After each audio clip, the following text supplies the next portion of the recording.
In the opening scene, a young man learned the hard way that humans only value something when they lose it. The second thing he learned is that losing is very easy. The second discovery has been disturbing the boy ever since because his mind keeps hammering that he will lose everyone he loves or connects with. Reflecting on this at the grave of his family members after a serious car accident, the boy cries while being comforted by a friend who assures him she's by his side. This boy's name is Asano Taiyo. Despite the unparalleled pain of this loss, it seems he has many friends to ease this suffering, and they make efforts to invite him to various activities like soccer or karaoke. Despite this, Asano refuses all the proposals he receives to go out, and the group still can't get to know this boy who has been in their class for a month but collapses just by having to respond to others. However, it's not that Asano doesn't want to make friends with these guys, but something prevents him from taking the next step. At this moment, his friend Matsumi questions if Taiyo rejected those people again and scolds him for running away. He loses patience with this and asks to be left alone, but Matsumi had made lunch for him because he's always working and not eating properly, so in the end, she was forcing him to eat all the carrots this time. Eavesdropping on the scene, the rejected boys wonder why the school's biggest idol, Yozakura, would act like a fool like that, even though they're childhood friends. Meanwhile, Matsumi shows concern because Taiyo is always alone and she fears he will spend the rest of his life like that. On the other hand, the boy argues that she recently rejected Tanaka, a handsome, intelligent guy in the third year and captain of the soccer team. She slightly boasts about rejecting such a guy, but then asks her friend to move on and make new friends because surely his parents would be happy with that. That said, Matsumi was about to feed her friend, but a man intervenes and takes the fork. The girl complains that Mr. Hirokawa had promised to stop stealing other people's food, but he responds that he can't control his body's impulses in front of such delicious food. Then she asks if he shouldn't be on a business trip abroad, but Hirokawa missed Matsumi's lunch so much that he decided to come back early just to satisfy his craving. Furthermore, he's been away from that beautiful white streak of hers for so long and asks to rub his face on it. But she warns with a smile that she will report him if he dares to do that. Finally, Hanakawa invites Asano to his office after class, and the boy worries he has done something wrong, but Hanakawa leaves in a strange way without revealing anything. After class, the boys make sure to say goodbye to Asano, and he walks through the school corridors while memories of the accident invade his mind, constantly reminding him that his ability to connect with others was buried with his parents. Upon arriving at the vice principal's office, Asano is greeted with tea, and Mr. Hanakawa sits strangely close to him before showing his secret collection of photos of Matsumi. Inside, Asano calls the vice principal a pervert and remembers how much this guy has always favored Matsumi. Therefore, he considers reporting the guy, especially because he has a photo of the girl when she was only 3 years old. Hanakawa reveals that he has always succumbed to Matsumi's beauty and couldn't stay away from her. In fact, when that Tanaka guy started bothering her, he kindly asked him to stop hanging around her, and in the end, the boy ended up giving in to the request. Reading between the lines of this passive-aggressive speech, Asano realizes he needs to do something before this maniac does something to his friend, but Hanakawa, jealous of the lunches Asano gets from the girl, threatens him with a blade. For a long time, the vice principal overlooked the boy because he was her childhood friend, but now he sees no other option. Asano couldn't move out of fear, but a mysterious girl bursts into the room and activates a strange device that takes Asano away from there. Sometime later, the boy wakes up in a strange place where Matsumi is with some weirder people than he has ever seen in his life. A giant in a lab coat with a bucket on his head scares Asano, who tries to escape, and a girl warns the big guy Nanao that he can't hide behind Matsumi. Soon, Asano's childhood friend explains that these are her siblings, which confuses the young man. The older sister is called Futaba. The name of the older brother is Shinzo. The one with purple hair is Cheyenne. The dressed-up kid is Kengo. The giant is called Nanao, and the watchdog is Goliath. All these members form a family of spies, and Matsumi confesses that it was difficult to keep it a secret for these 10 years. Asano goes crazy with this revelation and thinks everyone there is messing with him. So he grabs a pistol thinking it's a toy, but accidentally fires it upwards and realizes that reality was more real than he thought. Goliath explains that being a spy is a common job, far from what movies show, and Futaba complains that there has been an increase in public servant spies who charge almost nothing, so they can't compete with that, even though Cheyenne comments that they are rated 4.8 out of 5 on the internet. At least, according to Kengo, they have their brother Kyoichiro to boost their popularity, the male spy that women most want to become the target of investigation. Matsumi explains that he has some serious character flaws, but in terms of professional competence, he is certainly the best spy in the family. According to Futaba, Asano was being targeted by him because rumors from a fan page indicated that someone was planning to kill Matsumi. So Futaba adds that one day during an incident, Matsumi suffered a nearly fatal injury from Kyoichiro, and this white hair is a remnant of the stress from that incident. Since then, he became unnaturally obsessed with his sister because of his feelings of guilt. He changed his name and chose a job where he could watch her closely, manipulating all her personal relationships as he pleased, becoming a kind of protective monster. As Asano is Matsumi's childhood friend, Kyoichiro spared the boy, but with this denunciation, he has the perfect justification to kill him. Speaking of him, an alarm reveals that Kyoichiro is inside this house, probably to catch Asano. However, the siblings ask the young man to stay calm because they locked all the doors that lead to this room and installed all possible traps for the eldest spy. Futaba wants to beat up her older brother, but Cheyenne reminds her that even with 5 against 1, the success rate in direct confrontations against him is only 30%. Besides there being a 45% chance of someone ending up in the hospital and a 25% chance of the house catching fire. Therefore, Futaba approaches Asano and reveals that the only chance for him to survive is by marrying Matsumi, because this will make him a member of the Yozakura family, and one of the family rules is not to kill its members. To marry a Yozakura, Matsumi needs to share her double cherry blossom ring with Asano, making the union between them official. According to Futaba, not even someone as disturbed as Kyoichiro would be able to break such an unshakable rule, and perhaps this marriage will put an end to his bizarre fetish for his sister. However, faced with Asano's association of marriage with building a family, his trauma surfaces once again. But it is Matsumi herself who refuses to marry the boy because she knows Taiyo is going through a painful grieving process, and it's not the ideal time for him to think about forming a new family, as it would be cruel not to respect this very difficult phase of his recovery. Futaba apologizes for the proposal, and Asano feels strangely conflicted, while Shio calls her siblings to teach Kyoichiro a lesson, but he appears out of nowhere where they are and regrets not having been included in this game. He warns Shinzo that it would be very troublesome to avoid all the traps he set, so he decided to destroy them all. Futaba insists and tells her older brother to leave Matsumi and Asano alone, but he claims that there is no guarantee that this guy is harmless, so he insists on conducting a more thorough investigation. Consequently, Futaba investigates Kyoichiro's ability to withstand pain more deeply and announces another fight between siblings. Then Shinzo immobilizes the man with his metallic claws, and Nano punches him heavily in the face, but he had set a trap where both fell at the same time, which took Shinzo and Nano out of the fight. Later, Kyoichiro demands that the training end and they hand over Asano, or else he will destroy this house into pieces.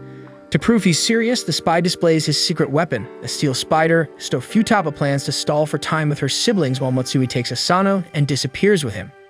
The older sister tries to delay the opponent, but in a short time he manages to subdue the girl, trapping her on the ceiling and preventing her from forcing her way out, otherwise he could slice his own body.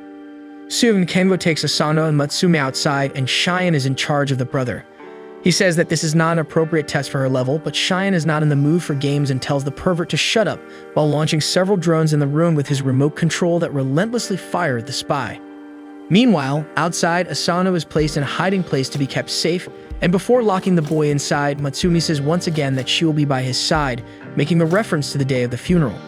Shortly after, Kyoichiro had already gotten rid of Cheyenne and his drones, and now he wants Matsumi to stay by his side so as not to dirty her with the blood of his target. Slowly, the girl approaches her brother, but as soon as she tries to fight him, Kyoichiro immobilizes the girl along with Goliath, already knowing it was Kengo disguised. Therefore, he also knew that this Asano was not the real one, so he keeps asking where they hit his target. However, this time is Matsumi who asserts herself and tells her brother to stay away from Taiyo because he would never be able to lay a finger on her, and she reminds him of what happened to his family, so she doesn't want her friend to suffer even more. Consequently, Kyoichiro promises not to go after Asano anymore, but says he will also not let his sister leave the house because there are many undesirable people outside, and he doesn't want to fail as an older brother. As he approaches with open arms and asserts that he will prohibit her from doing various things, the girl holds the knife in her hand, but unable to react, she apologizes to Taiyo. However, it is Taiyo Asano himself who shows up and tells Kyoichiro to let go of his friend. He reflects that Kyoichiro has the same fear as him of losing loved ones, but this scoundrel crosses all limits. Therefore, Asano asks Matsumi to use Futaba's strategy that would keep them both safe, so she throws half of the cherry blossom ring to him, but Kyoichiro prevents him from catching it with his steel spider. Nevertheless, Asano forces the wire to reach the ring, while secretly thanking his friend who always protected him in the toughest moments. From now on, Asano promises that he will be the one to protect her, and he cuts the wires with sheer force. Thus, he finally puts on the ring and confirms his union with the girl, who falls into his arms shortly afterward, while their younger siblings celebrate the event as they arrive at the scene. At the end of the day, Taiyo gazed at his beautiful ring already lying on his bed. Just a little earlier, he bid farewell to Matsumi and inquired if Kyoichiro would be alright because apparently the guy was somewhat disturbed by his sister's sudden marriage, but Futaba made it clear that she would make him face reality even if it meant with a punch. Finally, Matsumi thanked the boy for his help. At 7:30 the next morning, Taiyo was awakened by the alarm clock in the presence of Kyoichiro armed with a knife. When the spy missed his first stab, he had to admit that the young man's reflexes were on point. Taiyo asked what this guy was doing there, and he replied that this was the traditional good morning from the Yozakura family. Furthermore, if he wanted to play spy, the boy had to sleep with one eye open to avoid becoming mincemeat. Then, Kyoichiro introduced the family's morning training by immobilizing the poor boy with his wires. Downstairs, Matsumi was cheerfully cooking until she heard the screams of her newest husband, so she went to see what was going on with his lunchbox in hand, only to find the kid being tossed around by the older brother. According to the brother, this was Taiyo's first stretching training, and seeing the lunchbox in the girl's hand, he still thought she made it for him. With that, the girl vented all her anger, so Kyoichiro decided to leave the rest of the training for later. Suddenly, he looked at the clock and realized he needed to get out of there as soon as possible. And as he carried them both with him, the house exploded completely. Kyoichiro promised to explain everything in detail later, as well as to postpone the quarrel with Taiyo for later too, because first he needed to explain the Yozakura family's main mission, which is to protect Matsumi. Shortly after, he called the couple to leave, and Matsumi raised the confused boy. Inside a limousine, Kyoichiro received an important warning from Shinzo about a fragment he thought was from a time bomb in the kitchen, and that the target was Matsumi. According to Kyoichiro, news spreads fast in this field, and her marriage to Taiyo is no exception, as shown by the numerous congratulations on the spy's phone. Taiyo asked why Matsumi is so pursued, so Kyoichiro explained that she is the 10th head of the family. The Yozakuras have their roots since the time of the ninjas in the Edo period, always producing descendants with extraordinary abilities. But always among the special members, a common person without powers was born, and this person became known as the head. And even though the head has no exceptional talent like the other members, her offspring always carries the genes that manifest this family's gift. Therefore, the empowered members always take charge of protecting the head to keep her lineage alive. In the case of the Yozakura family, this person is Matsumi. But this current generation of the Yozakuras doesn't care about family lineage, so they want Matsumi to have a normal life on their own terms. However, the girl claims that her family members have sacrificed themselves to keep things running, so she feels responsible for fulfilling her role as the head. With the beautiful words of determination, Kyoichiro questions if there is a more perfect girl than his sister, and asks what she is doing with that clown Taiyo. Finally, after explaining the girl's unique situation, Kyoichiro reveals that she is making her debut in the underworld as the leader of the Yozakura, collecting data and information about ordinary society. However, by stepping out of the brother's protection, Matsumi is exposed to all sorts of criminals who have fused with the family or who intend to kidnap the head. Speaking of which, 2 cars with heavily armed men approach the limousine and open fire on the protagonists, leaving Taiyo on the verge of a heart attack. Kyoichiro tries to reassure him, saying that the car is bulletproof, and with a snap of his fingers, he activates a command that accelerates the car to 180 kilometers per hour to shake off the enemies. At that moment, one of the criminals pulls out a gun to break through the target's protection, but Kyoichiro insists that the driver not drive like a maniac or else he'll end up spilling his tea. Taiyo questions who the blessed one is at the helm of this wheel, and Matsumi praises the unparalleled skill of the dog Goliath. The criminals fire a missile at the limousine, and the dog successfully dodges it. But Kyoichiro won't forgive the men for ruining his tea break, so he personally appears on top of the car. The men fire at him, but his steel spider ensures that no projectile hits his body. The enemies resort to another missile, however, the wires trigger the explosive halfway. Then Kyoichiro cuts the 2 enemy cars and blows up the soldiers inside. When he returns to the limousine, he uses this case as an example to illustrate the life of a Yozakura, spending his days under constant danger with the goal of protecting Matsumi, the head. Now that Taiyo is part of the family, Kyoichiro establishes that the boy's first mission is to protect his fiancée until the end of that day. So the 2 finally arrive at school, and Taiyo enters the classroom, inspecting every inch of the room for threats to his beloved's safety. Once again, the boys in the room approach him to ask how things are going, but the kid is steeped in espionage and doesn't give any hint that he'll engage in human contact with anyone today. Before the couple arrives at school, Kyoichiro was handing a gun to the boy and saying that even if Taiyo sends someone to their grave, they'll sweep it under the rug so he can feel free to shoot if necessary. Then, Kyoichiro asks Taiyo to protect Matsumi from a known bomber named Tameya. Taiyo asks if it was the guy who put the bomb in their house, and Kyoichiro thinks so, because that bomb was top-notch, and when he hired this bomber to sabotage a rival group, he only used the best bombs he himself built. Taiyo finds it strange that the spy knows this Tameya guy, but he explains that in this field, it's most common for people to switch sides depending on the advantage they'll gain. So the only person you should trust is yourself, and sometimes not even that. Then he reveals that Tameya has only one small flaw. He's addicted to social media. And instead of just posting nonsensical poems, he publishes information about the nature of his work, as well as his target, and so far he's been successful with it.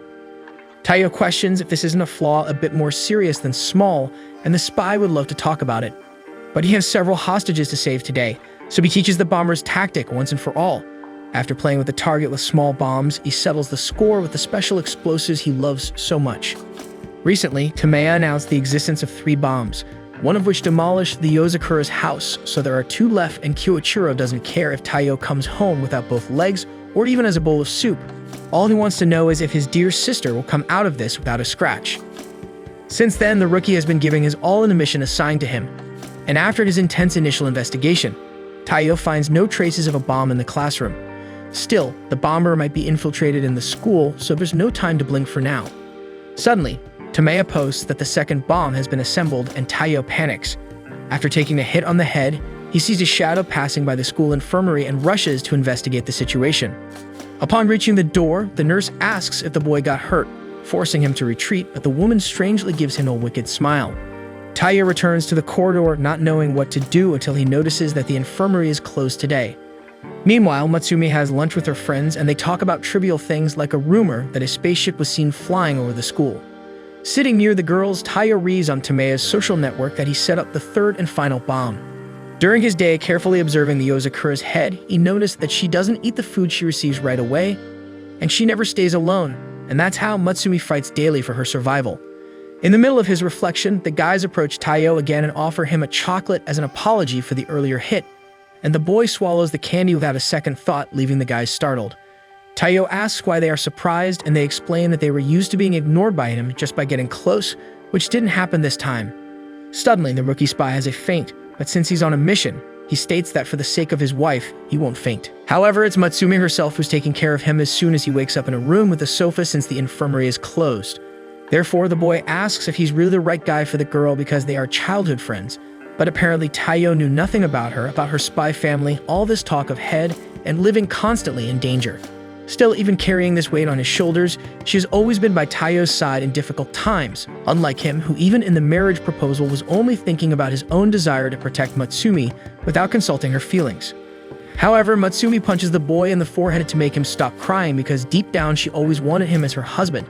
Relieved with the affirmation from his fiancée, the boy looks at Matsumi and ends up seeing a bomb attached to the ceiling about to explode. After the blast, the boys in the room think that the noise was the science club messing around, but it was actually Kengno who had planted the bomb after disguising himself as a nurse. Nanao questions if it was a good idea to explode a bomb above the youngest, and Kengo admits that it's a bit risky, until Cheyenne calls and orders the boy to come home immediately. Meanwhile, Taiyo removes the sofa he used to protect both of them, and soon wonders how Tameya knew they would be in this room since they just arrived. Therefore, he reviews the facts from before about the closed infirmary, leaving only this room as an option for him to lie down. Then he notices a bomb attached to his waist and realizes that the bomber did everything to keep Taiyo close to Matsumi, because he himself would be the time bomb. As the countdown was nearing the end and the door was locked, Taiyo jumps out of the window to spare his fiancée, but Kyoichiro had finished his job earlier and had time to come back to solve the mess. Recognizing Tameya's spark bomb, the spy acknowledges that it's small and causes a big mess, but it has 2 flaws. Since it recharges using the target's body heat, it takes time to activate. The other flaw is that it can be disarmed with a simple wire given its simple design. Anyway, he considers that Taiyo completed his mission, therefore rewarding the boy by accepting him definitively into the family. And even though he wants to cruelly kill Taiyo, Kyoichiro would sacrifice himself to prevent him from dying. Thus, Taiyo must work intensely with the goal of always keeping Matsumi Yozakura alive. After pulling the rookie back, Kyoichiro reveals that he needs to return the ball to its owner, and soon Kengo, Nanao, and lastly Shinzo enter the room. Since today was Taiyo's first mission, they thought it could be fun to participate. So Shinzo throws Tameya the bomber to the ground, Kyoichiro throws him away with his wires and a time bomb about to explode, making a spectacle in the open sky after the countdown reached 0. Checking his phone, Taiyo notices that the bomber posted on the internet that he's about to die now, so Matsumi likes the post, and they both laugh. On the following day, in a world devastated by chaos, Taiyo finds himself powerless before the girl he swore to protect, as she is subdued by a man who mocks how pathetic the boy is for not even being able to protect a single woman. Meanwhile, Matsumi seems to be suffocating under the brutal grip of the man's arm. At that moment, Taiyo wakes up and reaches out to rescue the girl, but there was nothing in front of him. Soon recalling the recent madness he experienced in the company of Kyoichiro, he gets distracted and steps on Goliath's tail, who seeks revenge instantly, causing the poor boy's screams of suffering to echo throughout the house. After patching him up, Matsumi apologizes because she asked Goliath to guard Taiyo's room to prevent Kyoichiro from attacking him again while he slept. Speaking of the dog, Matsumi pets the beast calmly, but Taiyo warns her that she shouldn't do that. However, she explains that Goliath would never attack the head of the family, while the dog shows that he doesn't give the same treatment to the newcomer. Sometime later, the newcomer turns to the family's older sister, Futaba, to train him to be stronger to protect Matsumi. Futaba agrees that the newcomer needs to evolve, but she emphasizes that it must be done gradually, respecting the period of adaptation the boy needs to go through in this new life. Moreover, she finds it naive of him to think he could pass such a difficult test with only the strength of that feeling. Still, Taiyo continues to worry about his performance from now on, because dangers are already knocking at the door, and these days he almost lost his life alongside Matsumi by a hair's breadth. Fed up with the boy's insistence, Futaba spins him in the air while explaining that despite seeming weak, she began training in Aikido and Jiu-Jitsu at the age of 3 and was sent on her first mission at 6. Therefore, if she needed to go through this whole process being a Yozakura, imagine just a regular human like Taiyo. Anyway, Futaba doesn't want the brat to lose this instinct to protect Matsumi, so she offers the training provided he agrees to live in this mansion for a month, and if he survives, he will finally be trained. Taiyo doesn't understand why this would be difficult until he falls into a trap and almost becomes kebab on the floor of metal spikes.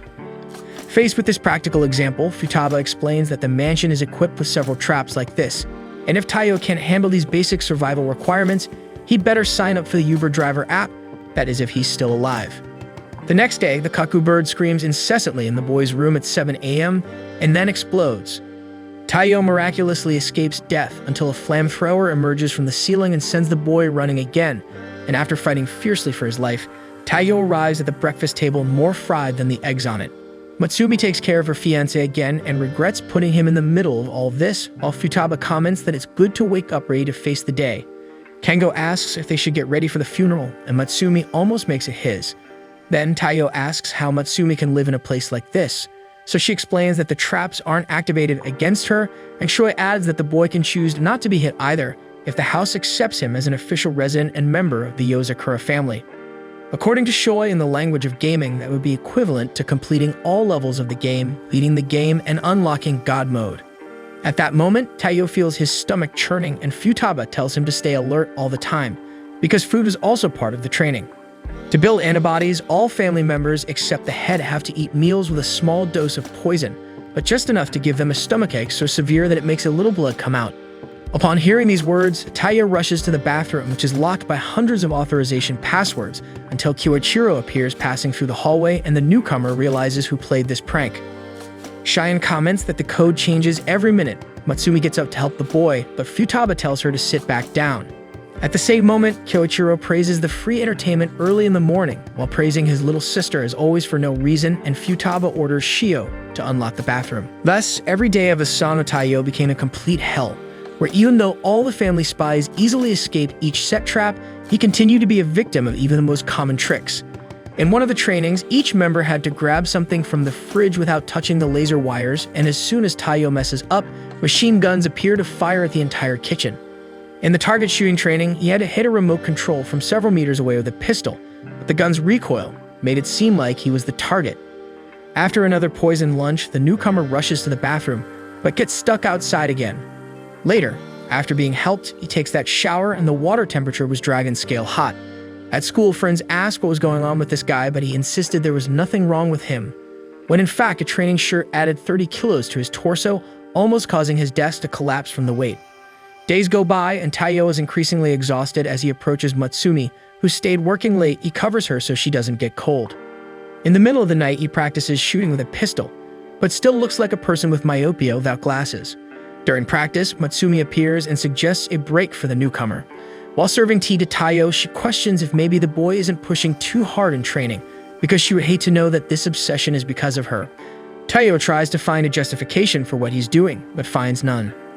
Matsumi acknowledges her friend's effort, especially since she knows how dedicated he has always been since he was young. In a childhood period, the two were nothing more than neighbors, but the turning point was at the end of elementary school when Matsumi's strange hair with its white streak attracted all kinds of looks and comments. Some people were so bothered that they went to the extent of threatening the girl over a simple characteristic, or worse than that. One day, a group of girls tried to cut Matsumi's lock, but Taiyo arrived just in time to stop them. As he took the scissors out of the girl's hand, he cut his own hair like crazy, while Matsumi told him to stop unsuccessfully. The girls fled upon seeing the guy's madness, who justified it by saying he just needed an excuse to cut his hair, and it seemed that was good enough. Soon Taiyo introduces himself, even though the girl already knew his name before. Then he asks her to tell him if anyone tries to hurt her again because he won't let them. Taiyo has always taken care of his friend, and that's why today she loves him so much that she doesn't want him to overdo it with these trainings. Observing the scene from outside, Shinzo and Shio look at each other happily. At dawn, the first thing Taiyo does is silence the cuckoo so it doesn't explode. As he goes downstairs, he carefully passes through the laser wires in the hallway and goes straight to his target practice with the remote control. Shinzo hides inside his can to avoid dying for free, so Taiyo takes just one shot. After that, Shinzo is happy that the newbie can now turn on the TV, but since he still can't change the channel, the spy teaches him the correct posture to shoot until Shio enters the room to deliver the training records already analyzed. Shio takes the opportunity to ask the girl why Shinzo lives inside, so she explains that the boy is shy and lazy to the core, so he prefers to stay inside that trash can. Shinzo retorts that the sister also always stays holed up in her room, so she sits on the lid of the can until the newbie leaves. As soon as he leaves, the spy from the trash can comments that he has talent, while Shio acknowledges that he is advancing rapidly, whether through talent or something beyond that. Meanwhile, Kengo was punished for not washing the dishes by having to carry a huge stack of books, while Nanao and Taiyo crawled on the floor to avoid inhaling poisonous gas in the hallway. Kengo tries to escape the punishment, but Futaba puts the kid back on track. After 3 weeks at the Yozakura mansion, the newbie is carrying 110 pounds more on his back and navigating the traps as naturally as daylight. It's taking advantage of this daylight that he enjoys the usual poisoned breakfast. Still, after drinking milk and having a stomachache, the kid remains useless in opening the bathroom door lock. Matsumi blames herself for giving milk to her friend, while her brothers try to distract the youngest, Kabiya. However, this time it seemed that Taiyo's problem was beyond his stomach, so Futaba tells Kengo to bring medicine as the kid gradually closes his eyes. At Nanao's office, the exam indicates fever due to fatigue, so some rest would be good. However, Taiyo tries to convince Futaba that he's fine and that he'll spend the last week at the mansion, but the girl pulls the newbie's skin to reveal this secret. All this time he had been hiding his bruises, and this irresponsibility almost caused his death. Although Futaba recognizes that great ambitions precede great results, Cheyenne's data analysis, along with Shinzo's training, Nanao's pills to keep the kid awake even when exhausted, and the fake skin Kengo gave made all of them accomplices in this case. However, Taiyo takes responsibility, claiming that everyone tried to convince him to stop, but he insisted because he needed to be fit to protect Matsumi as soon as possible. That said, Futaba slaps the kid's forehead, teaching him that to take care of someone, first you need to learn to take care of yourself. So she hands him a book on code breaking to study while he recovers. Outside, the respective leader reflects on calling Taiyo innocent because now she believes that the innocent one there is herself. After all, what's keeping Taiyo committed isn't hard work or talent, but his love for Matsumi, which borders on insanity. For this reason, Futaba considers that maybe the newbie is more capable of protecting her sister than she imagined. Days later, after recovering, Taiyo finally breaks the lock, causing the family to celebrate, throwing the kid in the air to celebrate his most incredible achievement. After that, Taiyo's ring reacts to the house's magnetic waves, and finally he is recognized as an official member of the Yozakura family. Thus, Futaba praises the newbie's effort and commits to training him following the Yozakura method. On the other hand, Shinzo hands him a 220-pound shirt, while Shio increases the difficulty of the traps to very difficult, and Matsumi encourages the young man to do his best, this young man who panics at the terrible news. One day later, Matsumi was tasting and approving the lunch she was making, but she was missing that final kick of seasoning that the Yozakura family loves so much. Suddenly, Taiyo pops up asking how to put on a bra, so Matsumi makes it clear right away that she'll accept any fruit preference her husband has. While he tries to explain he's just practicing his disguise. Out of the blue, a beautiful blonde girl offers to teach the boy how to do it properly, so Matsumi tells Kengo to cut out the clowning around. At that moment, Shinzo shows up looking for Taiyo and finds out that even newlyweds have their own fetishes, while Kengo rubs his water balloons on the newbie spy. This time, Kyoichiro shows his face, announcing that the big brother of the gang is heading out on a mission, so he asks for a goodbye kiss from the youngest, who responds with a punch. After all that commotion, Shinzo is also heading out on a low-level mission consisting of retrieving an original piece bought with counterfeit money. While Taiyo questions if that's what he calls low-level, Shinzo remembers something he wanted to give to the newest member of the family. Later at school near the baseball field, Matsumi complains about her brother's antics early in the morning until a baseball is about to hit Taiyo's head. The boy grabs the ball without even looking back and throws it back to the pitcher's hand surgically. Mouths agape, the folks try to recruit the prodigy for the team, but he ignores the invitation.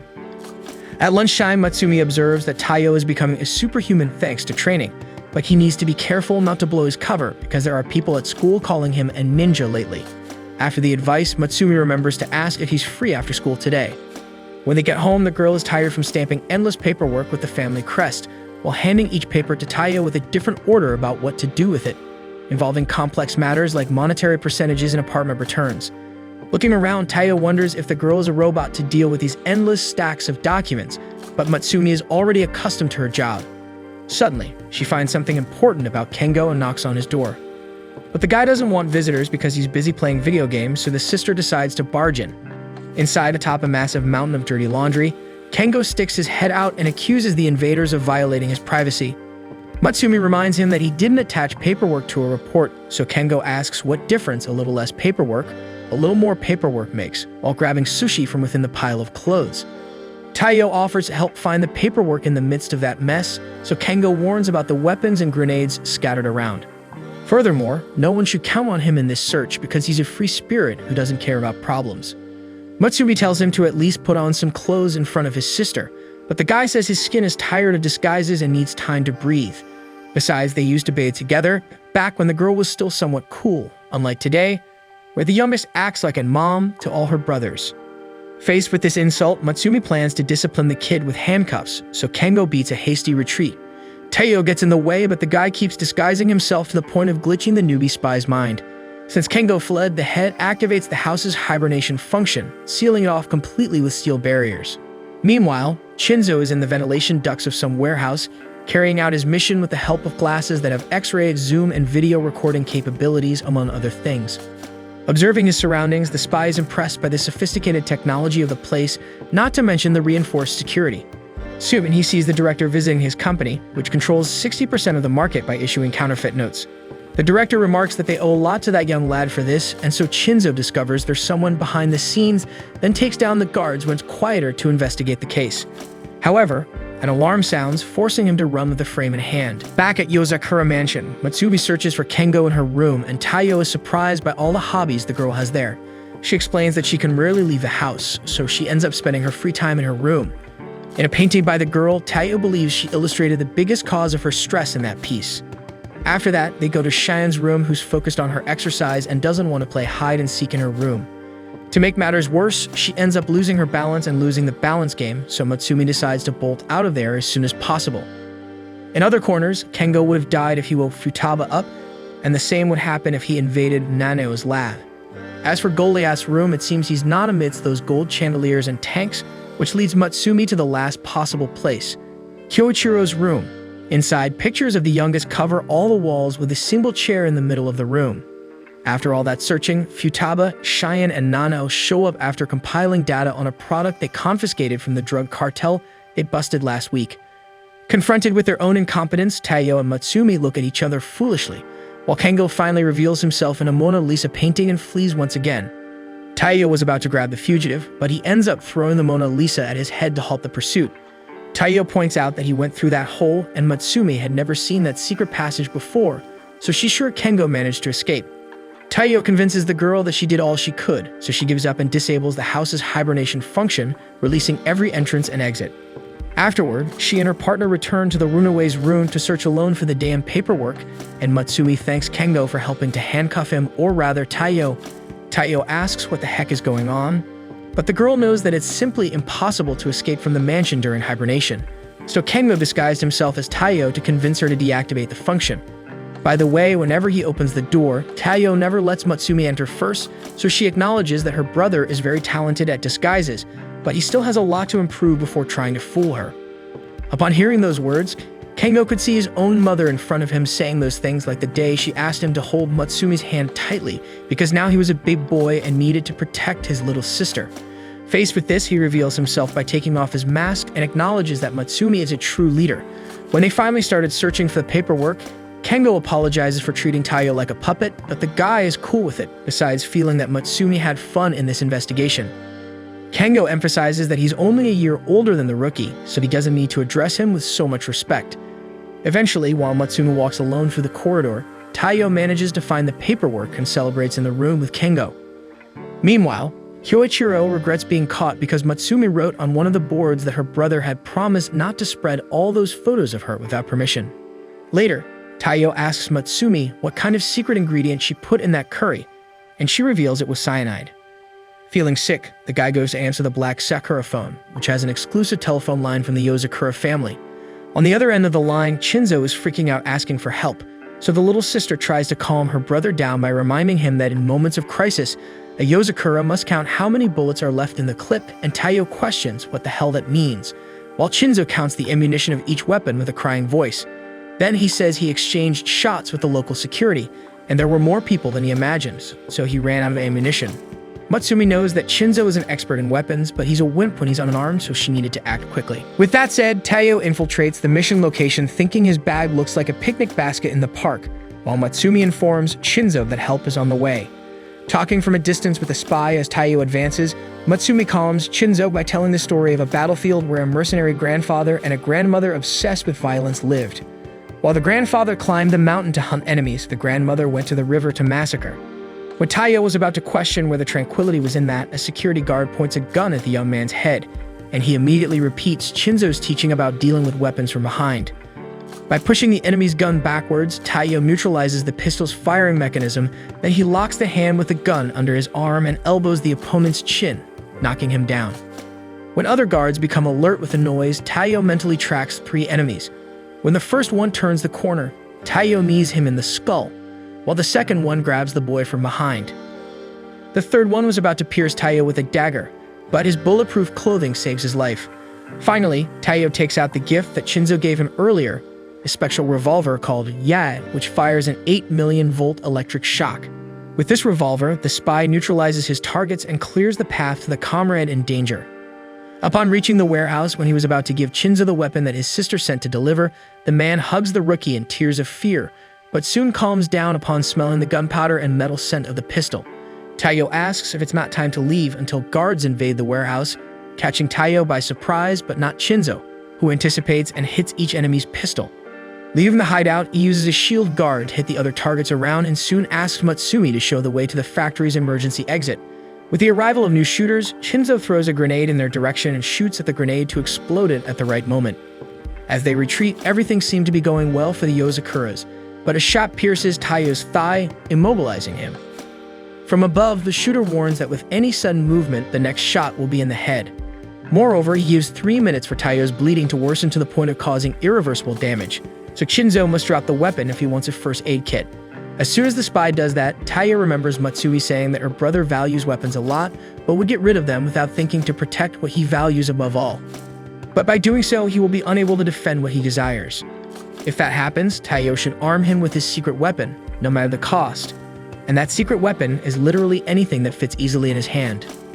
So Shinzo throws the dessert fork at the enemy's rifle barrel, who draws the pistol to not waste time, but it's Shinzo who hits his shots on target, unlike the opponent. With everything resolved, Shinzo apologizes for worrying Taiyo and Matsumi, while promising to focus more on firearms training, because at any moment he might need it to help his newest little brother Taiyo. Meanwhile, a man arrives at the factory wanting to know who hired the sniper, but he gets spat on in the face and finishes the job with his hammer. Looking at his next target on the agenda, there was Taiyo Asano's photo. Days later, Taiyo was out and about in the city at night, while Matsumi filled him in over the phone about a certain couple who had a fight recently. But the next day, they went out together to a place known as the Ferris Wheel of Love. They say if a couple sees the sunset from this Ferris wheel, they'll be happy forever. That's why Matsumi wanted to go there with Taiyo on their next day off. But before the boy could respond, the factory's hammer guy pulls up in his car in front of him, so Taiyo senses danger and hangs up. Without beating around the bush, the guy asks if he's speaking to Taiyo Asano, which the boy confirms. Then the guy flashes his badge and claims to be Seiji Hotokiyama, a cop from the Koizumi district, and he wants to talk to Taiyo. Once he's got the young guy interrogated, Hotokiyama gets straight to the point and informs him that a suspicious photo of him was posted on the deep web. Seeing that, the rookie spy wonders where that story about the Yozakura family wiping every trace of its members had gone. Besides this photo, Taiyo was caught with an illegal firearm, trespassing on private property, drag racing in the morning on the road, and blowing up a school. Faced with this, Hotokiyama asks if the kid's trying to become some sort of Japanese high school joker. But the weirdest part isn't that. The strange thing is that in none of these images were the accomplices caught, even though the crimes clearly involved other people. With that in mind, Hotokiyama asks if the kid's part of some secret organization. And if so, he assures that the boy could make a great deal in freedom if he rats out his partners.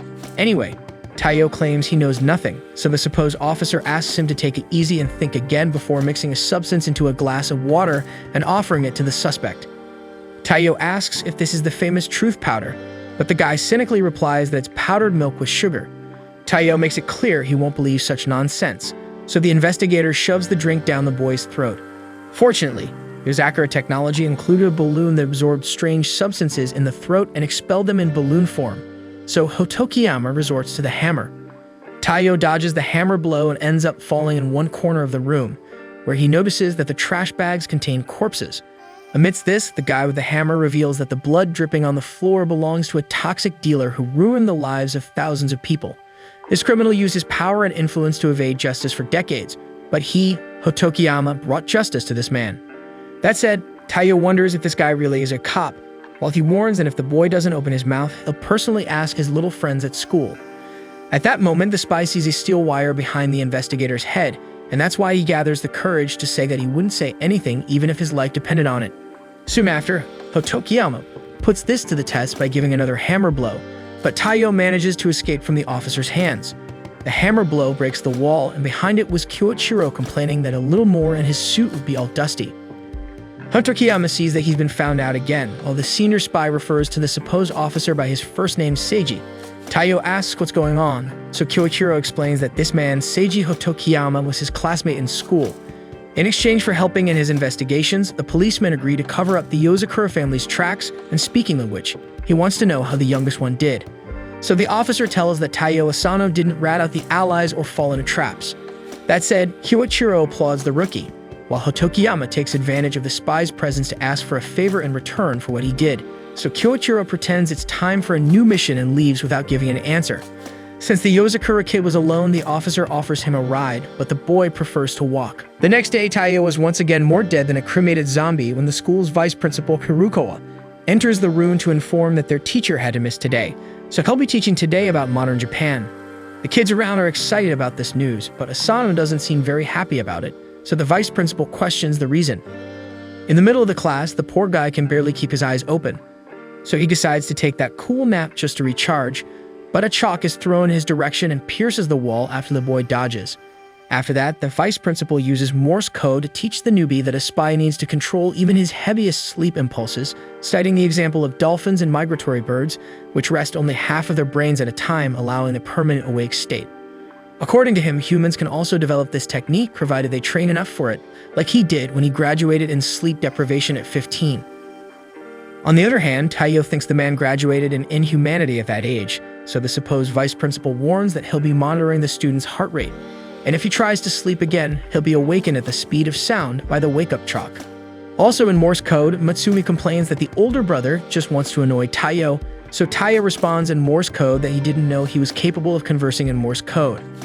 On the other side of the room, Kyoichiro comments that his little sister is cute when she's angry, while Taiyo assures his fiancée that he'll handle this weak training from the vice principal.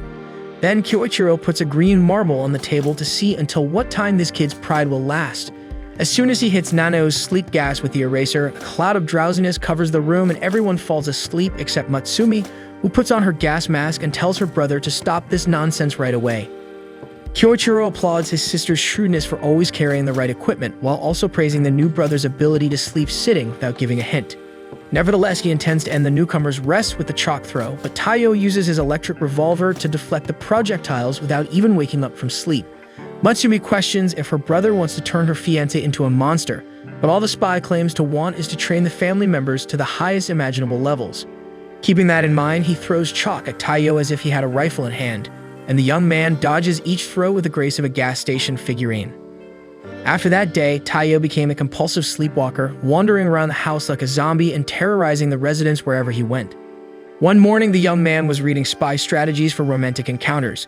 The manual stated that 90% of marriages between spies end in divorce because the job is so exhausting that neither party has the energy or time to dedicate to their partner. Speaking of partners, Matsumi handed a cup of tea to her fiancé, who was about to invite the girl for a stroll when his phone rang. It was Hotokiyama, saying that the time for the mission had come, so they must meet now at the location he indicated. Therefore, Taiyo bids farewell to Matsumi to embark on an urgent mission. Shortly thereafter, at Tashimain Amusement Park, Taiyo is informed by his companion that a couple is carrying illicit weapons inside the park. The spy's task is to approach the criminals and confiscate the weapons. Unfortunately, Hotokiyama still doesn't know what the couple looks like, so Taiyo has to keep an eye out for suspicious activities until he receives that feedback. Looking around, the boy notices that the most suspicious person for such a crime would be himself. Suddenly, Matsumi appears unexpectedly in the park, arguing that it would seem more natural if the two of them acted like an innocent couple strolling around. Speaking of which, in her opinion, some couples sitting nearby seem quite suspicious. Changing the subject, Matsumi takes a sip of her milkshake and Taiyo gradually realizes that he can finally go out with his fiancée amid all this chaos, just like those two talk to each other like a child talks to a pet cat. Be that as it may, duty calls first, so the two begin their search for a couple heading straight for the roller coaster. Once inside the ride, there were the three sensation couples of the episode so far. After going around, Taiyo apologizes for falling asleep inside because he's really dead tired. Matsumi forgives her fiancé and draws his attention to the couple they were suspecting, where the man was having a headache because of the roller coaster, so his wife gives him some of her drink. According to Matsumi, they're definitely just a normal couple. Therefore, they move on to the buff couple in the spinning teacup. During the round, the man from the couple claims that there is no centrifugal force that can separate him and his beloved, and he gets a kiss for the beautiful phrase. Giving up on the two, the last suspicious couple is the one wearing suits and a Matrix meets Yakuza vibe. Upon arriving at the store they enter, the couple interacted nauseatingly as always, while the suited ones mysteriously disappeared. Matsumi calls Taiyo to search in another store, then the boy sees a rose for a gift in a corner when his fiancée leaves. In a nearby cafe, the Yakuza couple seem to be just having tea like anyone else would, so Matsumi stops worrying about them and gets up to get something to drink. Suddenly, Taiyo overhears the Matrix couple talking about a special order, and as the man takes something out of his jacket, a spy prepares his revolver. However, it was just the guy proposing to the girl, nothing more than that. Therefore, Taiyo rests his head on the table and takes a break from all this confusion, wishing his beloved would come back soon so he could give her the rose he bought for her. At that moment, the couple argues, with the girl accusing the boyfriend of checking out the waitress, while he accuses her back of eyeing another guy. After the exchange of attacks, the guy gets up after getting tired of his girlfriend, so she pulls out a customized gun and points it at the guy's back, who returns the favor. With that done, the cafe panics and everyone pushes to run away, leaving Matsumi trapped in the frantic crowd. Meanwhile, the manic couple exchanges shots in the middle of the establishment with Taiyo caught in the crossfire, so the spy hides under a table and helps a child cover their ears. During a shootout, the rose that Taiyo was going to give to Matsumi is hit, so he loses it and shoots at the couple with his 8 million volt revolver. For some reason, the couple survives and their fight is taken to court, but they act as if they were unjustly separated lovers, shouting love for each other as they are taken away by the police cars. In the late afternoon, with the mission over, Hotokiyama praises Taiyo for the great work, while Kyoichiro rages with hatred because the policeman sent the kid with his sister on a date to the park. Shui hears his brother's whining but only thinks about his empty stomach getting full once again. Taking advantage of the sunset arriving at the right moment, the Yozakura couple finally have their moment together on the love Ferris wheel, and Matsumi thinks that the souvenirs they bought were worth all the earlier hassle. Speaking of which, she reminds her beloved that this is the time of day where they say this Ferris wheel gives the couple a happy future forever. Taking the opportunity, Taiyo gives the rose to Matsumi. According to him, the Yuzu bullet just grazed it, so the flower wasn't destroyed or anything like that. Blushing, the girl accepts the gift and thanks him. Taiyo, in turn, thanks her for everything she has done for him since always. However, not everyone in the Yozakura family has had any leisure time, as is the case with Cheyenne. While an unknown girl applies some hacker maneuver on her PC, the spy completes a level in the video game and finally manages to lay down to sleep after being awake for 8 hours straight. However, the screen in her room reveals an emergency mission before she could even close her eyes. Seeing a kind of porcupine invading the game, Cheyenne gets up in a rage and promises that whoever is doing this will pay. The hacker's computer soon crashes, so she panics and unplugs it. Inside the screen, the porcupine grows bat wings and flies away, preventing Cheyenne from reaching it. Shortly after, the hacker turns the computer back on and is delighted with the photos of Taiyo she managed to get. When morning comes, Cheyenne is devastated from lack of sleep, informing the others that some weirdo hacked into the database last night, trying to access Taiyo's personal data. Anyway, since Cheyenne updated the web security, she assures that nothing major happened. But she still finds it strange that someone could get into the system even though only the siblings of the family know the access code. For some reason, Taiyo has a bad feeling about this. On the way to school, Matsumi asks her fiancé why someone would break in just to get his files and nothing else. In the boy's opinion, whatever the reason, it's kind of scary. At that moment, someone throws sharp steel projectiles at them, and we see it's the hacker hiding behind a pole. Taiyo pulls Matsumi away while the hacker chases the couple. During the escape, Taiyo realizes he won't be able to shake off the girl, so he pulls out his revolver to confront her. However, the hacker is smarter and attacks her target from above, who defends himself before being hit.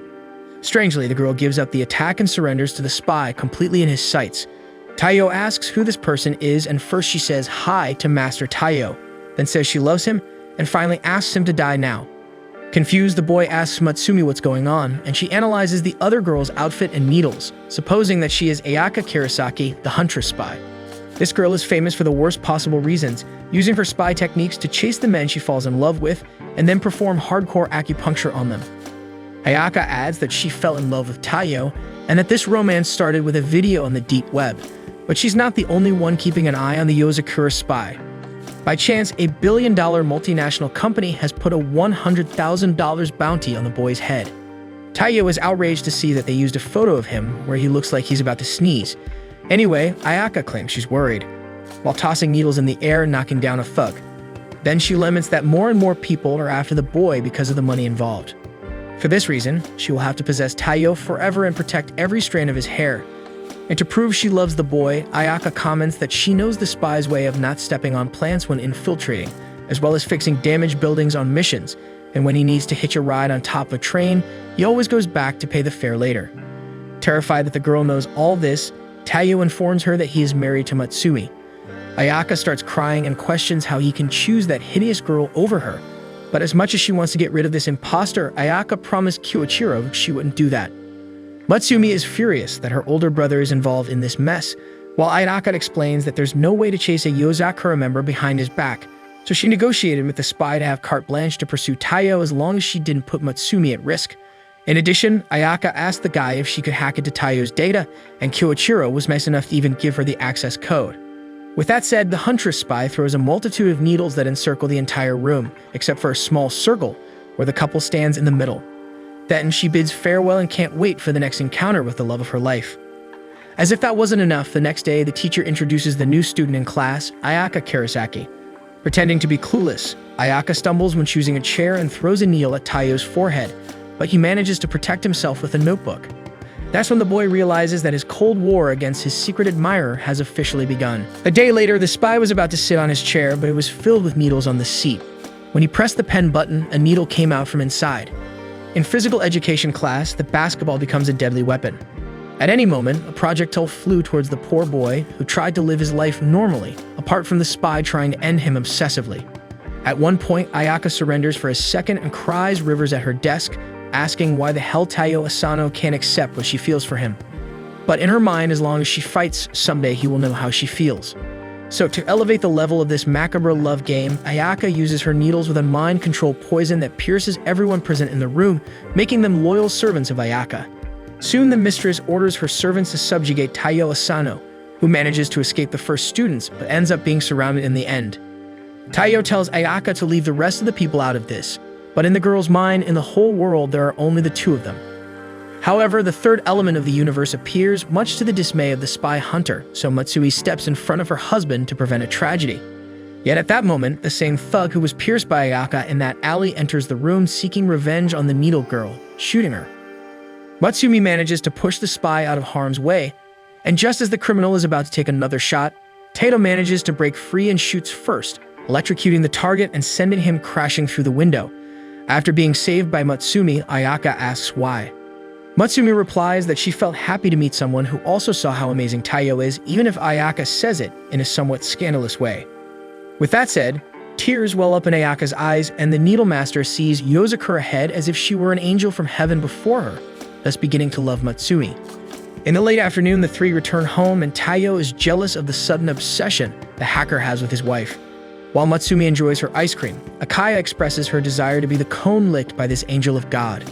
Returning to the subject of Taiyo, Yozakura asks Ayaka if she wasn't in love with him, to which the spy responds that now her desire is to execute Taiyo to spend the rest of her life with her newest love. In the meantime, the boy receives a call from Cheyenne. Upon returning home, the sister announces the inauguration of Cheyenne's gaming room Taiyo Edition. The young man asks what's going on, and Matsumi explains that Cheyenne always drags someone into playing with her, like Shinzo, who collapsed after staying awake for 5 days straight without satisfying his basic needs. Taiyo thinks his life is in danger, but his wife assures him that she'll provide the support he needs. Cheyenne asks the boy to relax because today she's just testing a game, Yozakura family. The rules are simple. When an enemy appears, you defeat it and move on. With that said, Taiyo eliminates the first Kyoichiro that appears straight ahead and gets the hang of it over time. As they reach the end of this phase, his sister announces that the boss is coming and a creepy monster train with Kyoichiro's face emerges, so Taiyo sacrifices his life by pressing the button at lightning speed, derail the train and defeat the boss. Suddenly, a newsflash appears on the screen about a runaway train that was miraculously stopped. Cheyenne then explains that she basically turned the train system into a game and won it in the end, and that's how she does her job. A game with no save or reset option, thrilling to the core. Aside from that, Cheyenne confesses that she brought Taiyo into her room because some idiots don't know how to protest properly and are threatening to crash a helicopter into a thermal power plant. Therefore, the current game begins and Taiyo eagerly grabs the controller. The goal is to defeat that thing before it invades their area. Thus, a dragon appears from the skies, accompanied by numerous mini Kyoichiros. Next, the girl hands an item to Taiyo that will revive him only once, so he has to be careful not to die in vain. With everything set, Cheyenne's avatar swoops down on Kyoichiro's minions, smashing them left and right, while Taiyo is not familiar with the controls and ends up smashing his forehead into a wall. Cheyenne takes the opportunity to tease the guy, but he ends up going through the wall and discovering a secret passage. Upon crossing another wall, he activates invincibility mode, leaving the girl annoyed, thinking he's cheating. Because of this, she decides to show Taiyo how a true gamer deals with their problems. Then she comments that the secret to security is to stack layers to thicken the wall, but the more complex the wall becomes, the more vulnerable it is to small holes. She then climbs the obstacles in the way and punches the dragon's face, causing it to fall instantly. Taiyo applauds the victory, but it seems this phase isn't over yet. At this moment, hundreds of mini-dragons invade the screen, bringing back the danger. Looking at her power plant security camera, Cheyenne notices that the criminals had an ace up their sleeve that even the government didn't know about. Therefore, she knows she can't handle all of this alone, so she'll have to resort to Shinzo's interception system. However, Taiyo observes the scene and believes there's a way to win. Without hesitation, he mounts the defeated dragon and uses it to spit fire at the surrounding miniatures. Having done that, Cheyenne celebrates having managed to recover the helicopter system they destroy using the revive item and keeping it in the air with a glitch Taiyo discovered by nervously pressing the controller button. By the way, if he interrupts this rhythm for a second, the hack will close. Suddenly, the hedgehog that invaded the system resurfaces, knocking down the game's mini-dragons, and the Yozakura couple knows it's Ayaka. In her office, the Needle spy planned to steal even Taiyo's used underwear through his personal system, and maybe even get some photos of Matsumi. However, she ends up falling into some weird place full of miniature dragons, so she reacts violently and shoots the minions with her needles. Cheyenne, on the other hand, has no idea who it is, but the deal now is to keep going at the same pace. With that, the dragon's fire joins forces with the hedgehog's power, and the duo devastates the aerial enemies in seconds. With the opponents defeated, Taiyo drops the controller and lies down to rest after an intense battle, while Cheyenne gives a small smirk. On the other side of the system, Hayaka doesn't know where she ended up, but she thanks her lucky stars that everything turned out fine. However, a mysterious message arrives for her congratulating her on the victory, but stating that now the group will disband. At that moment, the spy's computer suffers an attack and everything freezes. With the matter resolved, Cheyenne praises Taiyo, but promises that he won't leave the room until he completes all of her games without using any cheats.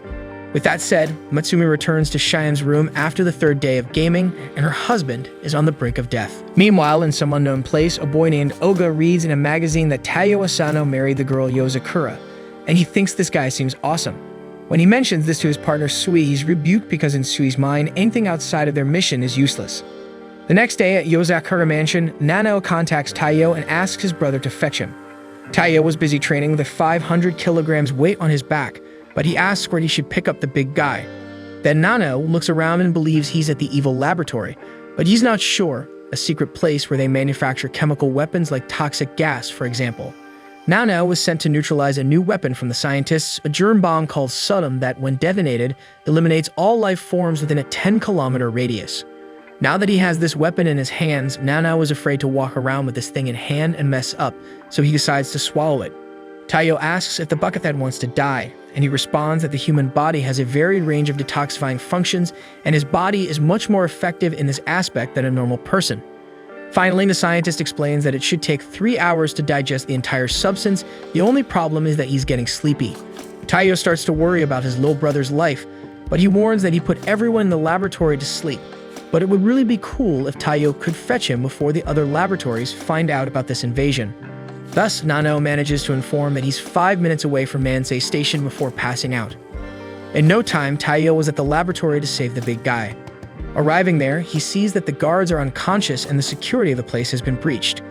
Although Nanao invaded this place, Taiyo has the impression that he wasn't the cause of all this. Then the security guard threatens to shoot the spy, but a chain with a pendant crosses the corridor and knocks the man down. Taiyo turns to understand what happened, and there were Sui and Oga. Soon the swordsman approaches Taiyo and introduces himself as Sui Aoi, along with his colleague Oba Inugami. The two work for Hanajuku, a government intelligence unit being government spies with the mission to neutralize this laboratory. Taiyo remembers having heard that name before. Instead of freelance spies like the Yozakura, these guys are elite spies who operate under state orders. Soon Sui asks about the status of the location, and Oba sharpens his senses to inform that to the southeast, at a height of -47 degrees negative, he can hear the footsteps of 5 people, and by the smell of cartridges, they're armed. With this, Sui discovers that their base is underground and bids farewell to Taiyo to continue their mission. But Oga doesn't miss the chance to invite Yozakura to join them, even wanting an autograph after everything. Soon the three were cooperating to reach the enemy base, and Oga seems really impressed with Asano's skills. Thus, upon reaching the last of the laboratories, Taiyo finds Nanao on the ground still alive. Oga's chain is thrown in the direction of the scientist, but Taiyo bats it away and asks what's going on. On the other hand, Oga asks the same thing because his mission is exactly to kill this guy. Then Sui regrets not mentioning earlier, but while monitoring this laboratory, he overheard the conversation between Taiyo and Nanao, and since Taiyo also infiltrated the location and has the location and date of the infiltration, this made Inajuku's work much easier. Sui thanks for the help, but unfortunately, the big guy ingested the weapon. So he himself became the weapon, and eliminating this threat will be the best for national security. Immediately, without a second thought, Taiyo Asano stands in front of his younger brother and warns the spies that Nanao only dies over his dead body, and points his gun at the state spies. However, much faster, Sui activates his earring and charges at Yozakura in the blink of an eye. Several cuts appear on Taiyo's body, and he falls to the ground bloody. Sui mocks the fact that the boy lowered his guard to someone he just met, and imagines that this Yozakura isn't the best since he didn't shoot first and waited to see what the enemy would do. Oda complains that his partner does this kind of thing every time, but he promises not to make anyone suffer. When he notices that the swordsman is approaching Nanao, Taiyo asks him not to do it, but he finds it pathetic to make such a plea at this moment, especially because it's always useless. However, Nanao himself wakes up and reveals that he has already detoxified himself from Sodom and shows a card that proves that his sweat doesn't contain any poisonous bacteria. If even so, the government spy decides to kill the scientist, he asks that he at least be allowed to treat his brother's wounds first. However, Sui declares that his mission is complete since Yozakura managed to detoxify himself and only asks to take the card as evidence. Then he gives Taiyo some ointment for his wounds and warns that the scientist must act quickly to save his brother in time.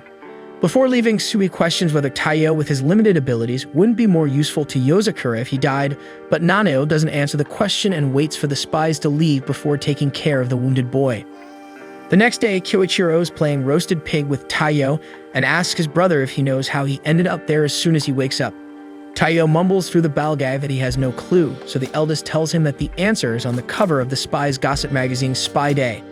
In it, there's an article about how Taiyo and Nano were defeated by Hinajuku, and this isn't very advantageous marketing for a family of private spies. In the article, Kyoichiro reads about the reign of terror of the perverted eldest in his last breaths, and laughs at the poetic intensity of the author. In addition, social media is all over Yozakura in the face of this case. However, most importantly, Nano was on thin ice in the laboratory because of Taiyo's weakness. But before he could continue his torture, Nano himself, along with Matsumi, arrived to reprimand the older brother. But even though he was spared from punishment, Taiyo acknowledges that he tarnished the family name in society, and that Nano almost died because of him. Nano and Matsumi try to convince the boy otherwise, while Kyoichiro spins him around like a pawn and asks him not to boast so much, because he would never have the ability to ruin the family to that extent. Anyway, if Taiyo wants to take responsibility for it, he must defeat Hinajuku and restore Yozakura's reputation. Meanwhile, on any train, Sui asked a man to pull back his legs and make some space, but the guy couldn't care less, saying it's not his fault his legs are so long. So Sui replies that he can't see the real extent of the man's legs with that clothing covering them, so he uses his scattered Beetle's ability to tear the guy's clothes, leaving him only in shorts. Then he takes a few steps forward and asks if Taiyo came to avenge the incident at the laboratory. Taiyo was trying to disguise himself, but he ends up being surprised, so he confesses that he was there because of the repercussions that occurred at Yozakura after that episode, but he's following Sui to learn whatever is necessary to protect his family, something he realized he was not capable of doing. It's the first time Sui has seen a spy admit to following someone, and he finds it curious. Anyway, he thinks Taiyo can do whatever he wants, but that doesn't mean he'll be able to spy on Sui so easily. That said, the government spy gracefully disappears through the crowd as if he hadn't even moved his legs, and Taiyo remembers that his older brother warned him about Hinajuku's ability, walking on flowers, a technique that allows one to move silently at high speed. As an elite government unit, Sui Aoi is particularly talented with this type of resource, so it won't be easy to stay close to that guy, but Kyoichiro's tip is, sink your teeth into the opponent with sheer willpower.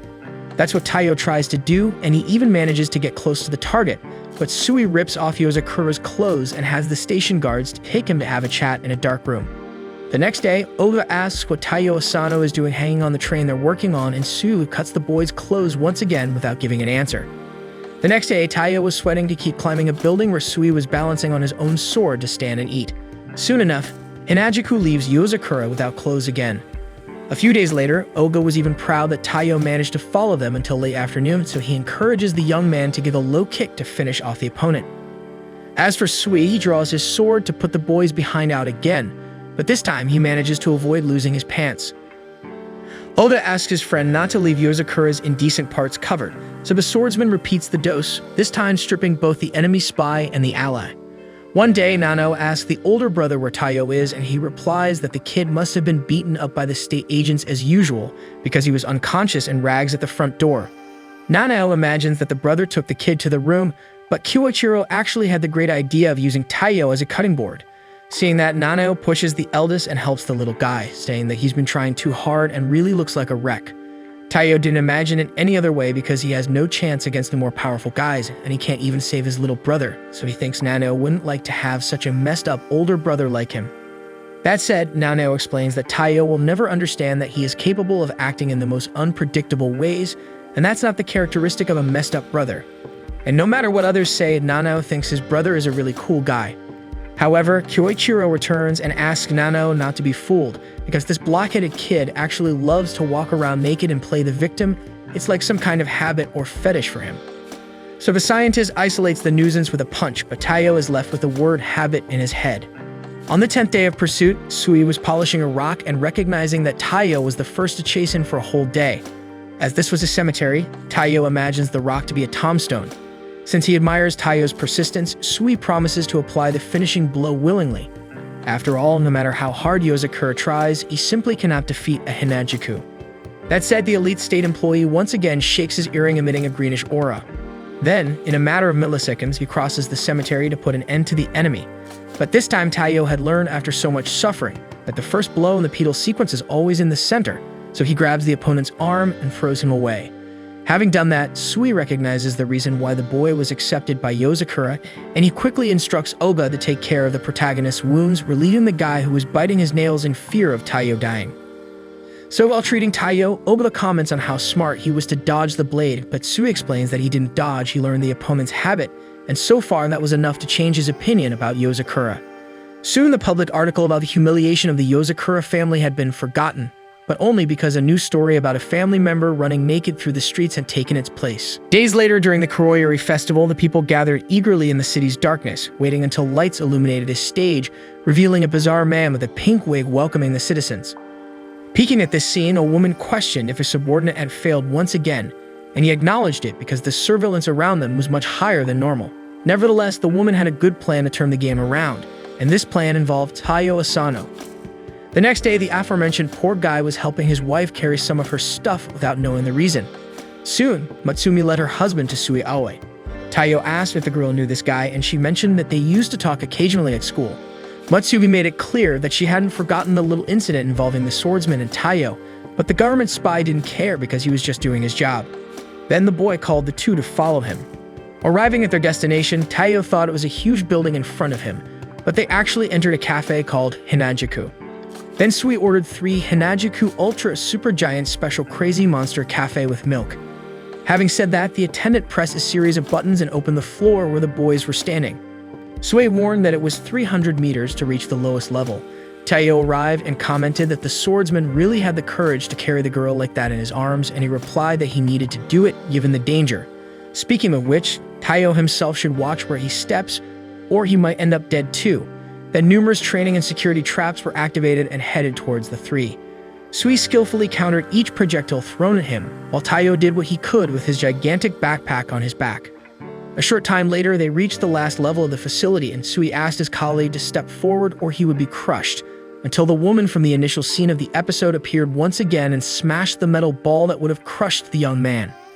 After that, she questioned how a weakling like him could be the protector of the Yozakura head, but Taiyo was so impressed that he didn't dare to speak up. Then they were greeted with a veritable feast, and the woman was ravaging the sweets on the table with the voracity of a hungry dog. Matsumi explained that this was Rin, who graduated with Kyoichiro. This girl loves to throw a party with food from time to time. Then Taiyo noticed that the mission was a tea party at Hinajuku, and that the bag his wife sent him must be stuffed with sweets. Returning to the subject of Kyoichiro, Rin asked no one to mention the name of that crazy guy obsessed with his little sister near her so as not to ruin the sweetness of the moment. Therefore, Matsumi commented that Rin and the older brother were like water and oil, but in the end, they weren't so different from each other. Then she told Taiyo that she had heard about him through Sui, and that the swordsman thought he was a useless fool. In his defense, the government spy argued that nobody spoke in such a rude manner except his boss, and that in fact he said that Taiyo, for a spy, was slower than slowness itself, hindering his own success. Shortly after, Kyoichiro blew up the wall of the spy installation, saying that only Hinajuku could block Yozakura's GPS. Having said that, he ordered Rin to hand over Matsumi. Otherwise, the things he would do otherwise were so horrible that the Ana made sure to censor every word that came out of the spy's mouth. Still, Rin faced the man and told him to get lost. Having said that, he threw his wires at the woman, but she destroyed them all with a strong punch. She asked if that was all he had, and he returned the question, wanting to know if she wanted to see her body cut into pieces. Having said that, the duel between the two began to get ugly, causing complete destruction in the fight's venue and triggering the emergency signal for the other state spies who were present for evacuation. Sui said he would deal with the 2 brawlers, then asked Taiyo and Matsumi to find the exit. The swordsman tried to approach, but the rivals wouldn't allow him to interfere with the battle. So Matsumi herself stood between the 2, but the combatants already had their blow ready at the end of the path, giving no chance to change direction. However, Taiyo appeared and took the blow for his wife, making his face turn into a chewed strawberry cookie. Seeing how far this pointless fight had gone, Matsumi warned that if something like this happened again, she would stop talking to both of them, which obviously terrified the brawling duo. Kyoichiro even fainted, but Rin gathered her strength to beg for the girl's forgiveness, emphasizing how strong her husband was for still being alive, while everyone looked at his face resembling a squash ham. Later, Rin summoned Taiyo to investigate a politician named Yoshimasa Kuroyuri, known as the Dancing Politician, who expresses his project proposals while dressing in a creepy way and performing a dubiously rehearsed choreography. Regardless of that, Kuroyuri knows how to captivate his audience, and his current enormous popularity reflects this talent. However, some people have found that those hands are stained with blood. Under Kuroyuri's orders, the spies 1 red, 2 blue, and 3 green use the most varied crimes to maintain their boss's sphere of influence, including bribery and executions. So far, his dubious talents keep him away from suspicion, but Hinajuku confiscated a miniature bomb in an unrelated case the other day. Even though it has a range of only a few meters, this bomb is known for leaving no traces, being an item that every spy from another continent desires to have. Having said that, they have a clue on how to catch Kuroyuri, because they have an image of a face cut in half, supposedly his, in an explosives negotiation. Unfortunately, this is not enough to prove anything against the politician, but before anyone gets hurt, the government needs to hurry to get information about their explosion plans. Finally, Taiyo asks why he has to lead this mission, so Rin explains that they need an outsider to do the job since Hinajuku is already too marked in the eyes of Kuroyuri and his associates. So Rin starts his work and styles the young spy with the right attire for him to be hired by the event, which is looking for women with black hair and long eyelashes. With everything set, the Kuroyuri party begins, and soon everyone present was participating in Kuroyuri's bizarre choreography, as if in a kind of collective trance. With his unmatched charisma, he takes pleasure in introducing another friend to everyone, the dear Yoko Asada. However, protesters against Kuroyuri arrive at the event and express their hatred for the tyrannical measures he has taken. Soon the party turns into a widespread confusion, until a sound system is about to fall on one of the protesters. Before that, Kuroyuri himself puts his body to save the man, and then he laments that some decisions have hurt people, but he recognizes that even indignation is the cry of the human soul, and his role as a politician is to listen to these voices and do something to improve people's lives with it. Therefore, he shakes hands with the protester and asks for the chance to have a peaceful dialogue. Then, being carried on a stretcher to the ambulance, Kuroyuri asks Yoko Asada to return to the office, while the crowd around cheers for the man in the pink wig. As soon as the ambulance door closes, a spy wipes the fake blood off the man's face, and he praises everyone for the great work, including red for the perfect timing in planning the fall of that sound equipment, and yellow for making the wounds look very realistic. Blue was in charge of analyzing the audience's reaction in the metrics, and the leader notes that his popularity has risen even more after this episode. But as he always wants more, he asks the subordinate to make this video go viral on the internet and give another boost to his reputation.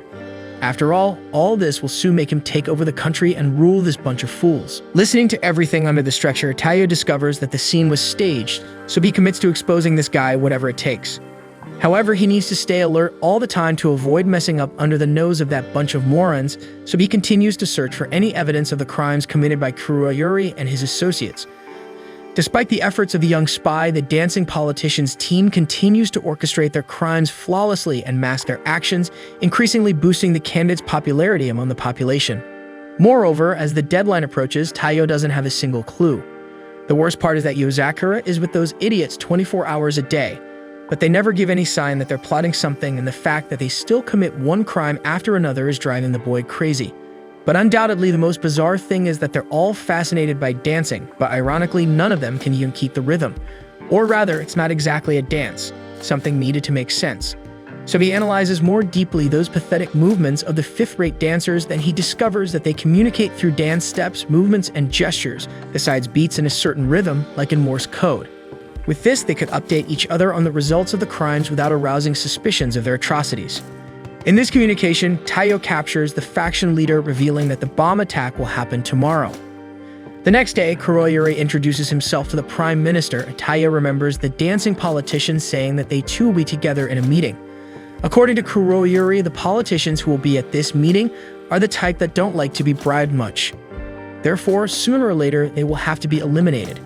As for the bomb, it will be planted under the stage, and everything will be set up so that Kuroyuri doesn't get hurt for real like last time.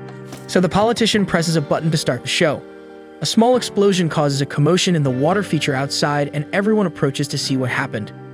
Although there wasn't time to disarm the bomb, Taiyo managed to neutralize the explosion down there. The problem is that Kuroyuri already knew that the girl there is actually Taiyo Asano, so he points a gun at the spy's head and warns that there's another bomb besides this one. Finally, he shoots Taiyo and detonates the second bomb, which this time is activated with all its capacity, causing quite a mess on that floor. Kuroyuri thinks he got rid of everyone, but they were protected by a shock-absorbing mask created by Shinzo. Taiyo gets up and points his gun at the criminals, who return the gesture in the same coin, seeing that the young man used blood spray.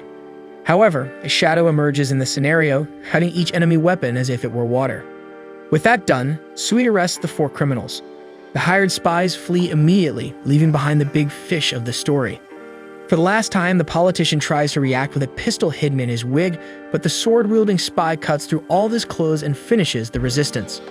With that done, Taiyo is in charge of escorting the suspect, and surprisingly, the man knew Taiyo's Ye revolver, besides commenting on the tragedy in the boy's family that led him to prove his worth as a newcomer in Yozakura. According to Kuroyuri, this tragedy was not an accident.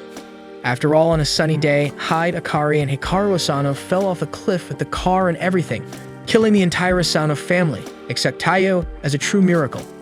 But some miracles have human hands. At that moment, Taiyo points the revolver at the criminal's face and questions what he really knows about his family. So, your enemy recounts that the world is a place full of hidden truths. At the same time, Sue calls Taiyo and alerts him about an emergency because the Vice Prime Minister has been captured and they're live streaming with him from some unknown location. Therefore, Taiyo must interrogate Kuroyuri and find out the politician's whereabouts.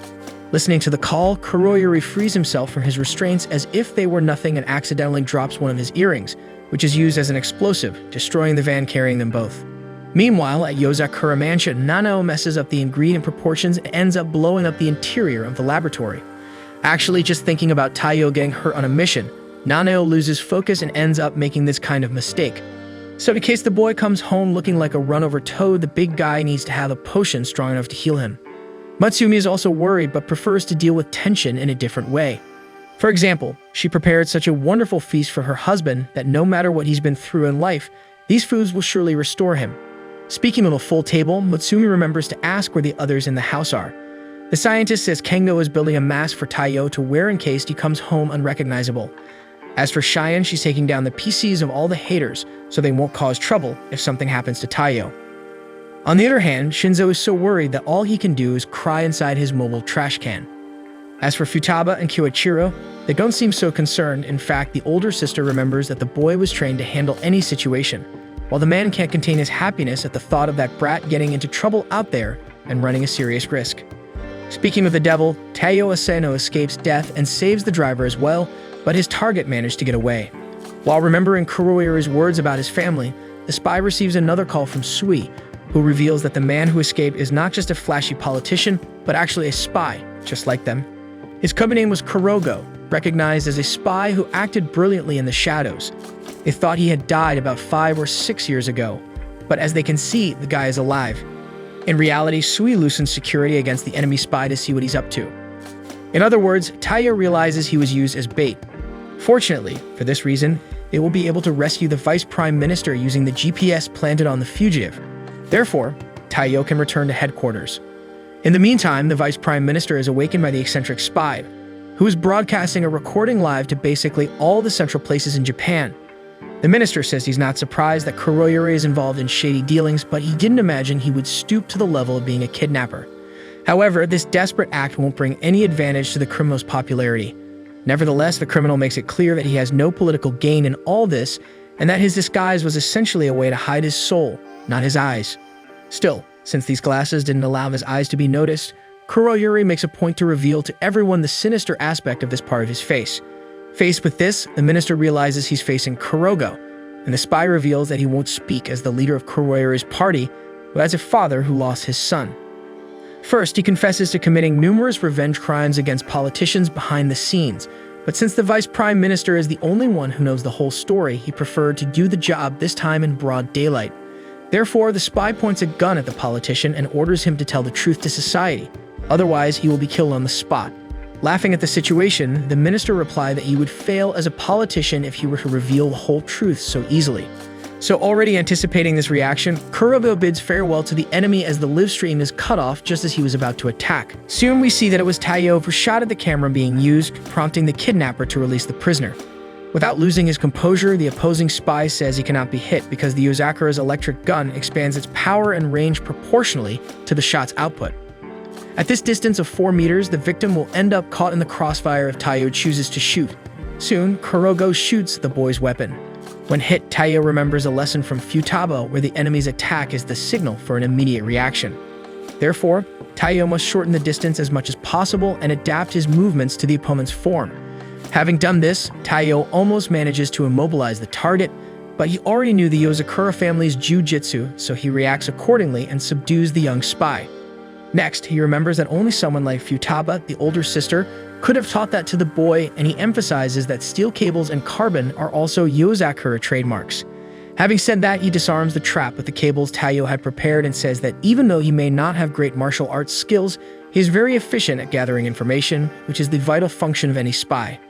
However, if all you know how to do is collect information, you won't stay at the top of this field. After all, the only way to be a true expert is to learn how to exploit the information you've gathered to the fullest. Furious, Taiyo questions why a spy like this guy would pretend to be a politician just to deceive ordinary people using such evil methods, so Kurogo confesses that his goal is to seek revenge. Remembering a mission, Kurogo sent confidential files of a deceased politician to his client, and after another successful service, he returns home in his Kuroyuri disguise to wish his daughter Yuri a happy birthday. Without missing a beat, the girl remarks that her father's excessive work has turned him into a weirdo.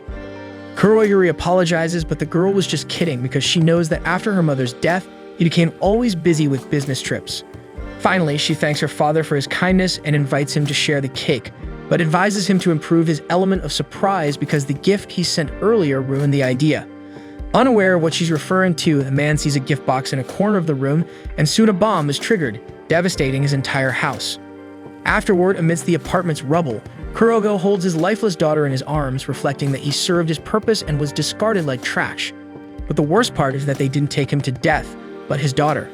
Having executed people in all sorts of ways, the man doesn't want to talk about what's right and wrong, but he must make it clear to his enemies the price they'll pay for doing this to him. Listening in on the conversation, the minister questions if all of this was a planned revenge against politicians, so Kurogo confirms, saying it wasn't hard to infiltrate that nest of vipers with his manipulation skills. With that said, he makes it clear that Shiresuji, the vice prime minister, is the last man standing. Taiyo tries to stop the prisoner's execution, but Kurogo's 3 subordinate spies stand in Yozakura's way. Kurogo says Taiyo knows how he feels, having also lost his family, so he wouldn't want to harm his fellow sufferer for no reason. Therefore, if Taiyo steps aside, he promises to reveal everything that happened to the Asano family. However, Taiyo declines the offer, stating that if there are indeed hidden truths behind this incident, he doesn't want to know what happened.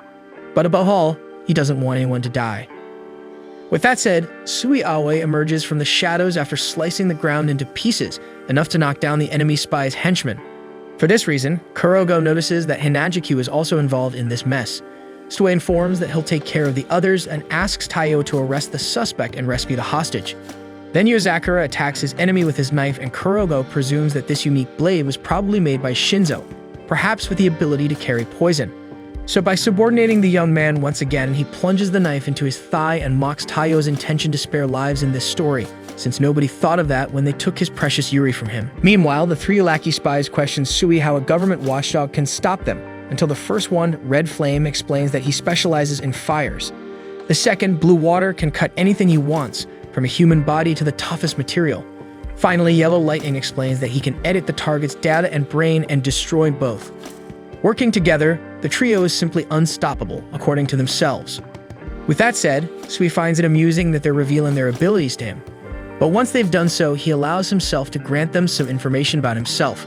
Sui reveals that the foundation of the Hinajiku combat style is the walking in flowers technique, which acts like petals absorbing the sound and air resistance of the entire surrounding environment, allowing the user to move quickly and silently.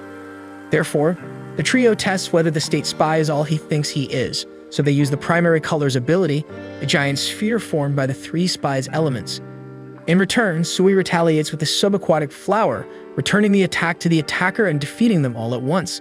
With that done, Sui knows he needs to return as soon as possible, but a suspicious movement makes him react quickly with his sword into the void. Not understanding that presence, the swordsman lets out a drop of sweat. Meanwhile, Taiyo is far from victory, with his enemy emphasizing the endless pain both feel at losing their families. The boy agrees because that's how he has felt his whole life since being alone in this world. However, after meeting a certain person, he got a second life. Therefore, he believes that reality isn't something that simply needs to be accepted because there are things that can be changed. Saying this, Taiyo attacks the opponent. In the experienced spy analyzes each weapon his enemy possesses, believing he couldn't be surprised until the boy uses Sui's technique, walking in flowers to entangle the target with his wire. At the same time, the young man remembers Kyoichiro teaching that a war between spies is a war of information, where whoever holds onto a card in their sleeve the longest can turn the game in their favor at the crucial moment of the duel.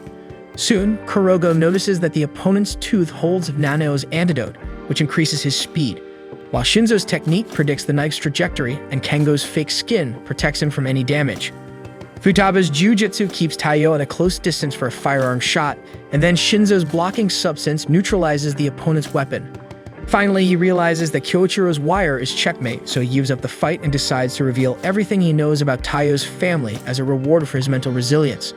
However, a bullet pierces the spy's neck and prevents him from speaking. Arriving on the floor, Sui supposes that some professional took the man's life, and that even if Taiyo didn't manage to find out the truth about his relatives, he should be proud of the great job. Hearing this, Taiyo holds onto an object he took from Kurogao.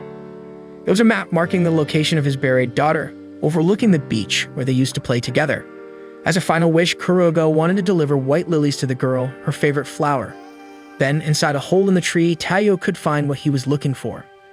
Later, arriving home, the boy is warmly welcomed by his new family and realizes that he really got a second life alongside them. The next day, Taiyo began to get along better with that crazy woman who announced the start of the Hinajiku dish with several shots in the air. She then served the protagonist with a shallow bowl filled with rice, and Sui explained that this was an event where the boss thanks her subordinates by making them eat ingredients she collected with her own hands. Unfortunately, Rin noticed an intruder at the party, the eldest Yozakura brother, who didn't want anyone to take advantage of his little sister's companion. Earlier, when confronted with his leaders, Sui volunteered to slice everything into pieces, and he did it with just one skill. Soon all that meat was filling the stomachs of the organization members, and Taiyo served his wife with the kindness of a man in love. However, Kyoichiro believed it was still too early for the boy to start serving his sister's dish, so he took care of eliminating the competition and served it himself. Rin noticed the guy hadn't left yet, and went to confront him, turning the place into a food fight between the two leaders. Oga tried to snatch at least a piece of meat before it turned into a projectile in the battle, but someone hit his eye with a fish. The Yozakura couple complained that they wouldn't have anything to eat, while Sui enjoyed the food being thrown at him with his usual dexterity. Going further, he used his powers for good and gathered 2 plates for Taiyo and Mutsumi. Then the swordsman mentioned that he could walk among the flowers gracefully,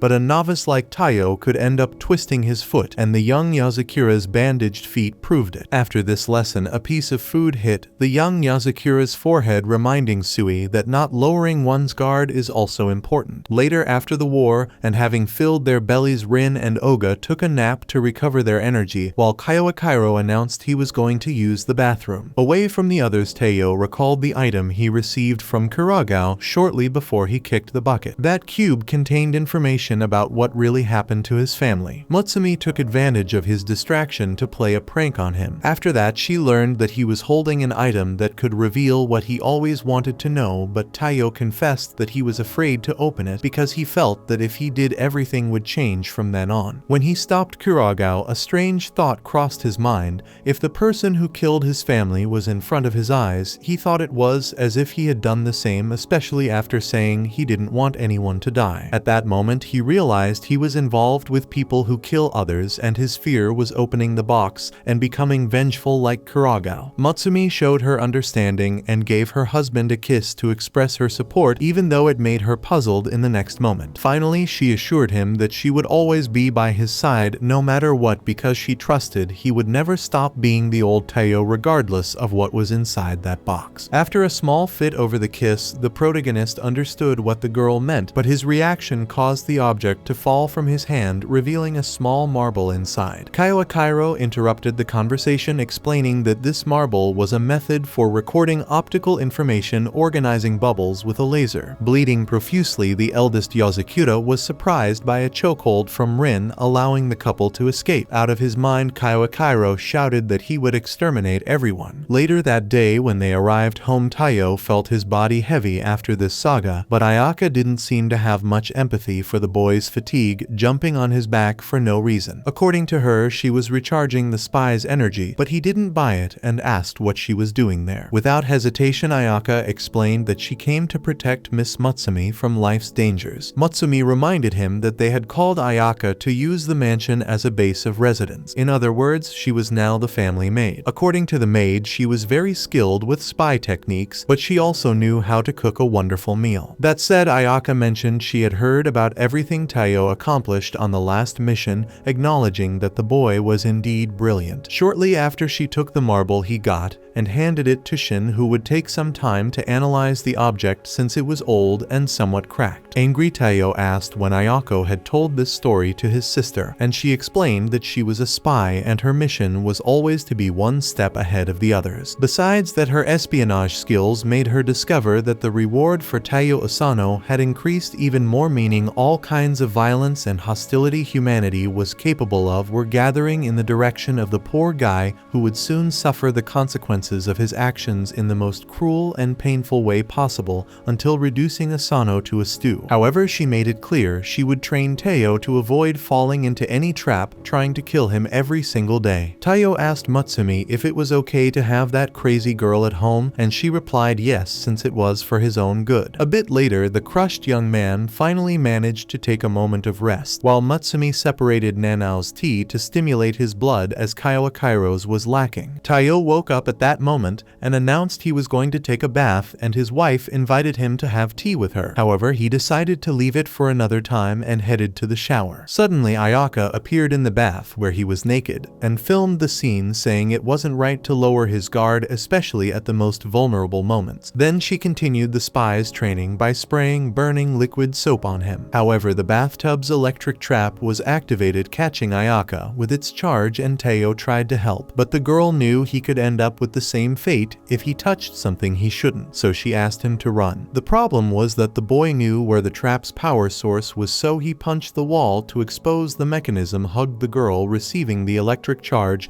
and placed his hand on the source. With that, an explosion occurred in the bathroom. In the end, Taiyo manages to save the girl, albeit in a state of undress he would have preferred to avoid. Seeing this scene, Kairo remarks that even if Taiyo weren't committed to Mutsumi, it wouldn't be appropriate to be naked on top of a woman in the middle of the hallway. As punishment, the eldest son brings out an old family torture device from the Edo period called the stomach separator. Without wasting any time, the young man runs naked through the house, fearing for his life. Meanwhile, Mutsumi calmly prepares her tea until she sees the trio running and concludes that Ayaka has truly become a member of the family. During an innocent walk in the park, Taiyo is as dead tired as ever, while his wife comments that he's been quite hurried recently and that Ayaka has noticed too. Nonetheless, she feels happy to have her moments with her husband, to which the boy responds that Goliath seems happy. Mutsumi notes that the little dog only agrees to go for walks when it's the head guiding him, as he's a rare breed of wolf dog that has undergone numerous changes since the Edo period. Speaking of which, as the dog stretches, he becomes several times larger and takes on the appearance of a wolf. According to Mutsumi, he's part of a lineage of elite guard dogs that live for a long time and are extremely skilled. Family records state that Goliath's lineage has been protecting the Yozakura since Mutsumi's great-great-grandmother was alive. Finally, she invites the boy for a ride on the dog's back, but he ends up getting swatted when he tries to mount, as the dog's loyalty is solely to the head. So Mutsumi hands the leash to her husband and Goliath takes off at breakneck speed, carrying Taiyo along at the speed of sound. After a long and painful ride, Taiyo is sprawled on the ground in the park while children surround the dog. However, Goliath senses a strange threat and immediately goes on alert. Suddenly, a hidden explosive in one of the children's balloons is triggered, and after the explosion, Mutsumi thinks it was the dog that saved everyone by blocking the blast's impact, but it was actually Taiyo who covered everyone's bodies, preventing the worst. Then Goliath sniffs out the source of the threat, combining his instincts with the well-known Yozakura technology, revealing the target's location. Mutsumi explains that by analyzing the detonator's record with Shin's machine, it's possible to trace the transmitter and contact the aggressor. Meanwhile, a sinister clown gets excited at the prospect of meeting the head in person. Mutsumi accuses the criminal of being a third-rate thug for involving innocents,